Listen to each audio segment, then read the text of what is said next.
Hello and welcome to the Flightline Fabrications Living History Project. Today we're very excited to offer you another segment in our interview series of P-38 pilots from World War II. We hope you enjoy this interview.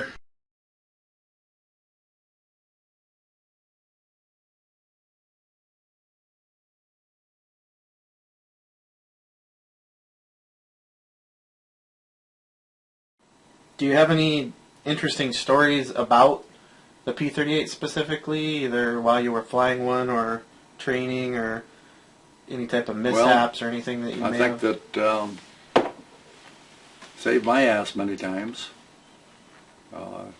It could take a lot of firepower hits and you still get back. Like the most that I recall is 175 hits on the airplane. On the plane you were flying? No. It's on our combat leader who lives down in Klamath Falls now, Bill Harris. He retired. He was a group commander and he retired at, he was a farmer, a rancher, a logger, and that's a lieutenant colonel. And he's our leading ace of the whole 13th Air Force. So he's still alive? Oh yeah. Okay. Yeah, he's about 92. We have reunions every year down in the Solvang area.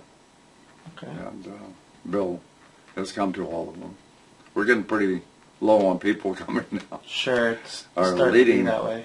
Our leading man was a lieutenant at Pearl Harbor that told the radar people to shut down.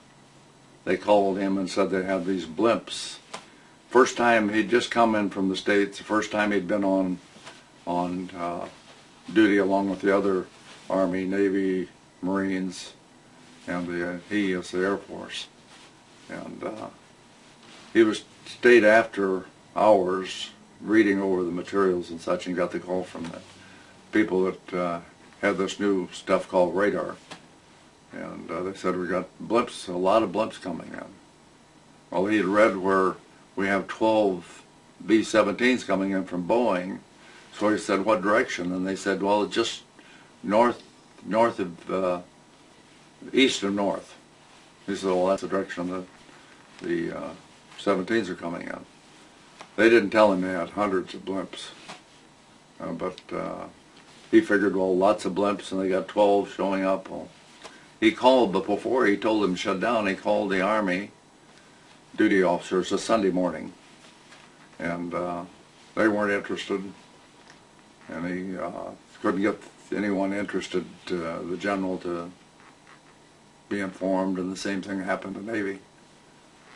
And both of them were taken back to San Francisco and court-martialed for not paying attention to, because hell, they had many subs that one stuck in the net at the harbor, another one sunk outside the harbor. They paid no attention to those either. Yeah, the history books. We'd have about 2 hours of warning, and the Japs wouldn't have had their way as much as they did, but they still would have. Where were you stationed? Well, I went right to India, Espiritu Santos Islands, French islands, I think they were, and then from there into Guadalcanal. And I was at Guadalcanal for a long time, and then up into the Russells, and then Munda, Segi Point, a lot of the airfields and the Solomon. And then later we were transferred over to the Bogle Cup in New Guinea, and we went through the Admiralties over there. Didn't do any combat on the trip. We were just getting into a new field that had been at the very tip of the New Guinea. And then we were running all through the West Indies and all over the damn place. There on the Celebres and the Halmaheras and such.